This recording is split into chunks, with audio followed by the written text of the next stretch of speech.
The YMCA is a prominent nonprofit organization in our community. Their mission is putting Christian principles into practice through programs that build healthy spirit, mind, and body for all. And joining me today is their Director of Christian Emphasis, Tim Hallman. Good morning, Tim. Hi, Jessica. How are you? I'm doing great. Good. Well, welcome. Thank you. Thanks for having me here. Yes. And so I know that the YMCA has so many amazing programs that you all execute throughout the year. And the program that we're going to talk about today is your upcoming Good Friday breakfast. That's right. Yes, so tell me all about it. Yeah, so our CEO, Marty Pastura, who retired in 2019, started this 19 years ago as a way to bring the community together. So it's a special Easter celebration, and the YMCA, Young Men's Christian Association, just wanted to find a way to bring churches together. And so no one was doing anything like this. And so here we are 19 years later, bringing together a lot of our business partners and community partners and church partners and volunteers and friends to celebrate Easter with us. Yeah, that's so nice. And it's going to be at the Memorial Coliseum, so that means that there's going to be a big turnout. That's right, that's right. We're hoping for 600 to 700 people to join us, and it's free parking. So I know everybody loves to go to the Coliseum and get free parking. Yes, exactly. So tell me, what can people expect from this event? Of course, it's taking place on Good Friday, which is March 29th. That's right. And so kind of lay out what the morning will look like. Yeah, so when they arrive a little before 7:30, we have a beautiful buffet breakfast available for them that everyone loves. It'll be very delicious. They take care of us there at the Coliseum. And then our program starts at 8, and so we'll have one of our local ministers used to give a warm, welcoming devotion. Andrew Witzmaker, our current CEO, who's been with us for about a year, will kind of update everyone on the great things ahead for the YMCA, which I think the community will definitely want to hear. And then our speaker, Timothy Alexander, just an amazing, inspiring story. He's a young man, faced great adversity, and still pursued his dreams. And so he has a very inspiring, faith-based message that I think everyone's going to really enjoy. And to highlight all of it, City Church and Jordan Applegate and his worship team will be providing some very inspiring music too. So I think everyone's going to walk away from that morning just encouraged. Our theme is let your light shine. And so I think that's definitely going to happen. I love that. Let your light shine. What a way to kick off Good Friday and to start kind of roll into Easter weekend. That's right. That's right. That sounds really great. And so people can purchase tickets in advance. And I know that they have to purchase them pretty much now because it closes on March 22nd, correct? That's right. That's right. So they can go to our website, fwymca.org/GFB. So pretty easy to find. Tickets are $35 per person. If there's any organizations out there that like to sponsor a table and kind of highlight their company and their participation in our event, they can do that too.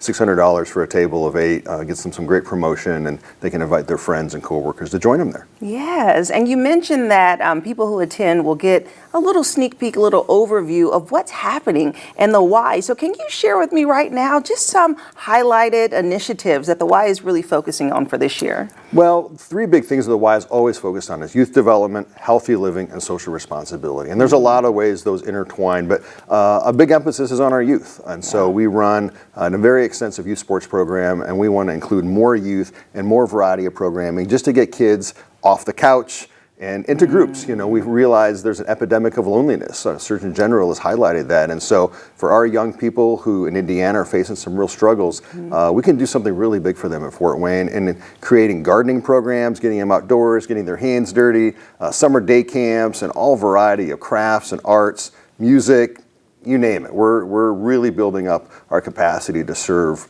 thousands of more youth. And I think families are going to really, really enjoy that. Yeah, that is important. Just really giving them other options. And I love that you highlighted on some hobbies that people probably don't think of, or kind of developing their skill set, gardening and getting out with spring break coming up. And then, of course, with summer, kids need to stay active. They need to stay busy. So what ways do you all really recruit in new youth? If someone's watching and they have a child that wants to be a part of the YMCA, how should they go about doing so? Well, they can always go to our website and they can search through. We have hundreds of programs that we're already offering, and we have a lot of members that participate and they come to work out. They're in our fitness center, but they don't always realize what else we could do for their full family. And so a lot of times they just go to the front desk and say, I've got a 10-year-old, I got an 8-year-old, I got a 2-year-old. You know, a lot of families, they can take advantage of our swim lessons, and that opens up a whole new avenue for the family to come and play in the pool. Our Jorgensen YMCA has an outdoor pool that is so beautiful, that is open to every member of the YMCA, and a lot of them have splash pads. And so just ways that families can find out more. Just ask that front desk person. Yeah, what can you do for a while? And we've got a great marketing team, and they're always coming up with new ways to get those programs out. So follow us on Facebook, and they can find out a lot of our new and cutting edge programs there. Yeah, that is so great. And before I let you go, Tim, I'm really interested in your position. So you are the Director of Christian Emphasis, and that really does hone in on the fact that the YMCA really cares about incorporating those Christian principles. That's right. Because you used to be a pastor. That's right. And so kind of share with me a little bit about what you get to do in this role and your outreach strategy. Well, you shared our mission at the opening of this piece, and so part of it is, what does it mean to be a mission-based nonprofit that has a history? We've been in Fort Wayne since the 1850s, and Christian businessmen started this program to really care for young men who were coming in from the fields to work in the city, and it's grown from there. But there was always this emphasis on being more inclusive for people that didn't have a home or didn't have a place to fit in. And so it's really putting Christian principles into practice for all. And so we think about the principles of Jesus Christ and how he welcomed and loved and forgave. How do we keep treating people like that? So how we treat people is really important. Love, care, serve. And we can always do better, but we're always coming up with new programs. Who aren't we serving yet? Who could really benefit from a program that we have? How do we include them, adapt and serve in new and fresh ways, trying to be creative in that way. And that's a really important part of our heart and our spirit and our posture in the community. Yeah, well, awesome. Well, keep doing it. Well, thank you. Doing the good work and getting out the good gospel. Thanks, Jessica. Yeah, such a pleasure to meet you. Nice to meet you, too. Thank you. If you'd like more information about the YMCA's 19th annual Good Friday Breakfast is taking place on March 29th. We'll have their website listed below, and I'll see you after the break.